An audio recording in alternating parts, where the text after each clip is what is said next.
Welcome back mga kabayan. Nagbabalik po muli ang inyong lingkod upang magbigay sa inyo ng mga bago at nagbabagang mga balita. Muling nabuksan ng kontrobersya na kinakasangkutan ni Senador Raffy Tocmol at ang Philippine Charity Sweepstakes Office o ng PCSO. Ayon sa mga ulat na lumalabas kamakailan, sa nasabing ulat, lumalabas na mayroon umanong hindi tamang paggamit ng pondo ng ahensya na dapat sanay sa mga nangangailangan. Ang mas nakakabigla ayon sa mga bagong impormasyon ay ang pagkakasangkot ni Senadora Riza Hontiveros sa isyong ito. Si Hontiveros na kilala bilang isang masigasig na tagapagtaguyod ng mga karapatang pantao ay pinangalanan bilang isa sa mga kasabwat sa di umano'y katiwalian sa PCSO. Ayon sa mga ulat, may mga ebidensyang nagpapakita na nagkaroon ng mga transaksyon hindi naaayon sa batas na kinakasakutan ng dalawang senador. Isang tagaloob sa PCSO ang naglabas ng dokumento at mga recording ng mga usapan na nagsasangkot kina Tocmol at Hontiveros sa mga hindi tamang alokasyon ng pondo.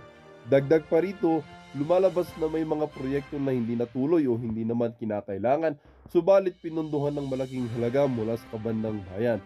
Ang mga pondo sanay para sa mga serbisyong pangkalusugan at tulong pinansyal para sa mga mahihirap sa gitna ng mga ligasyon.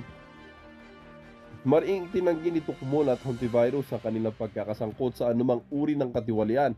Ayon kay Tocmol, isa itong malisyosong kampanya laban sa kanya na may layuning sirain ang kanyang pangalan at reputasyon bilang isang senador. Sinabi naman ni Hontiveros na siya ay handang makipagtulungan sa anumang investigasyon upang linisin ang kanyang pangalan. Inatasan ng Senado ang isang komite upang magsagawa ng masusing investigasyon sa mga aligasyon. Nanawagan din ng iba't ibang grupo at ang mga mamayan na agarang imbestigahan ang isyu upang malaman ang katotohanan at mabigyan ng hustisya ang sino mang nagkasala.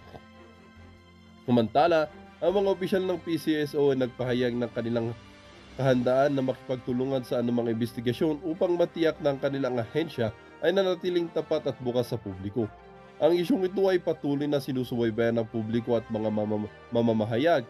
Titingnan din ng marami kung paano ito makakapekto sa susunod na halalan at sa pangkahalahatang pananaw ng publiko sa kanilang mga halal na opisyal. Para sa karagdagang balita at impormasyon, manatiling makatutok sa aming mga susunod na ulat. Para sa anumang impormasyon o reaksyon mula sa publiko, maaaring magpadala ng mensahe sa aming comment section. At